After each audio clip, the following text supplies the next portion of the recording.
So Gray Zone Warfare officially announced that they will be going live with early access for everyone on April 30th. Yes, that is tomorrow. And as a player who played over 64 hours of early access, well, you know, I am so excited to dive right into this and I can't wait to get back out there. So in this video, I'll be talking about everything you need to know about Gray Zone Warfare and answering some of the most common questions I get in my videos when talking about this game. Now, this game will be launching in early access, and that means that they're going to be constantly updating it and making changes to make Gray Zone Warfare even that much better. Now, Gray Zone Warfare will have a PvP and a PvE only mode. So if you only want to fight enemy AI, there will be a mode for you. And if you want to fight players and enemy AI, well, there will be a mode for you. Both options will be available at the start of early access, which is April 30th. Now, how many players can be on one server of Gray Zone Warfare at one time? Well, a total of 48 players. There are 3 factions, so that means there are 16 players per faction in the open world, which means, how big is the open world? Well, it's 42 kilometers wide, and that is actually pretty insane. Now, there's going to be over 1,000 AI units alongside those 48 players and 150 diverse tasks for you to complete. And the best thing yet, you can either do this solo or up to a squad of 4 players. Now, the great thing about it is when you're in the open world, you can't see all of your other faction members that are in your faction on the map. So if you see a guy out there by himself, you want to go help him, you can choose to fly out there, drop in on him, and see if he needs any help in the open world. Now, they did mention that there are 4 editions of Gray Zone Warfare at launch, and that's going to be the standard edition for $34.99. Your tactical edition for $57.99, your elite edition for $79.99, and then your supporter edition for $99.99. I'll tell you guys, I clocked in over 64 hours, and I think an entry-level price of $34.99 for the standard edition is a bargain, and I think you guys will enjoy it if you're looking for an open world extraction shooter. A lot of the concerns that the players had during the early access playtest have been addressed. The AI felt a little tanky. Sometimes bullet wasn't registering. I will say on the last day of the early access playtest, which was day 7, the enemy AI got an update and they felt a lot better than they did on day 1. So it's actually really good to see that they are constantly improving the AI themselves. Now, LZs were a big issue in the early access as LZ camping was a thing. You couldn't shoot from the helicopters, and they are addressing that and now allowing players to shoot from the helicopters.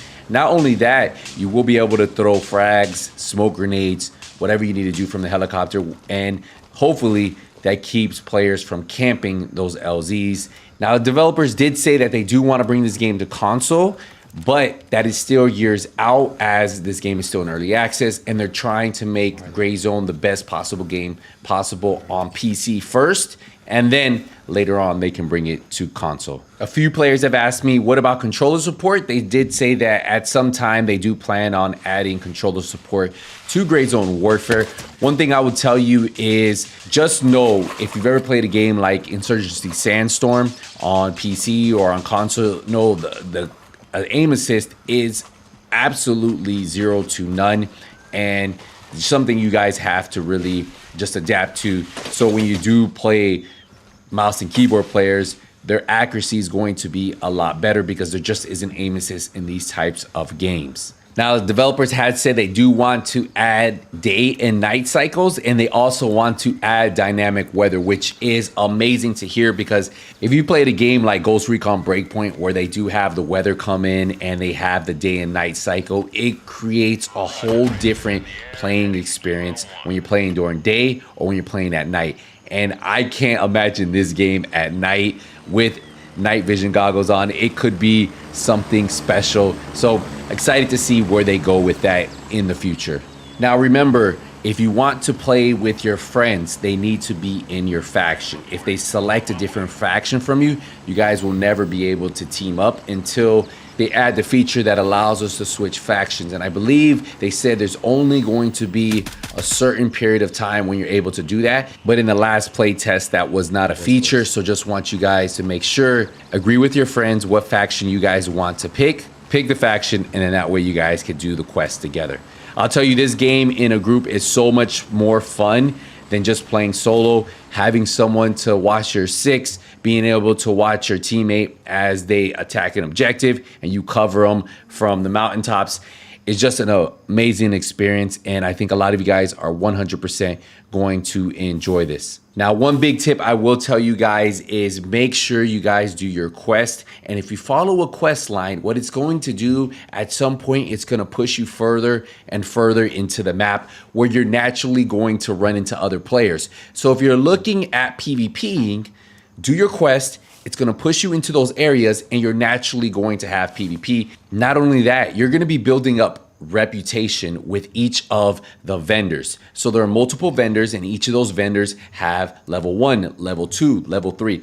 As you level those vendors up, you can get better gear from them. So highly recommend when you first get into the game, knock out those quests. And as you knock those out, you're going to find players. Don't force PvP at the very beginning. Force getting your gear up, and then you can find different areas to go to PvP. The PvP will come, but do the quest. Now, during the early access, base raiding was a thing, and you could raid other bases. Now, they did make some changes to that. They added a lot more AI and made them a little bit more aggressive to help protect your home base. Not only that, they added some invisible walls so you can't flank all the way around the base, because there were some areas that you could get so high up you could just pick off players before they even had a chance to go anywhere. They would spawn in and die. So instead of giving players access to that area, they kind of closed it off. I don't know what they're going to do. Maybe they'll add a ton of mines out there, so when you do go out there, you just get blown up. I mean, that could be what they could do and take off the walls. Yeah, you could go out there, but you'll probably blow up and die. But they're going to make base raiding still a thing, but it's going to be a lot harder to do. Now, I'll tell you guys, I am very excited for this game. Gray Zone Warfare, an open world extraction shooter, is something I've been looking for quite some time now. And when I played the playtest, I knew right from the jump this would be a game that I would be diving into and spending hours and hours playing. As you guys saw, in just 1 week, what, 64 hours? That's kind of crazy, right? I know. But we're going to be diving into this tomorrow. So if you guys are excited for that, make sure you tune in. We'll be live right here on YouTube. I'll see you guys in the next one. If you guys enjoyed this video, if it answered a lot of your questions, please leave a like. And if you have any other questions, let me know in the comment section. Hey, I'll see you in the next one. Hey, Nothing But Skills out.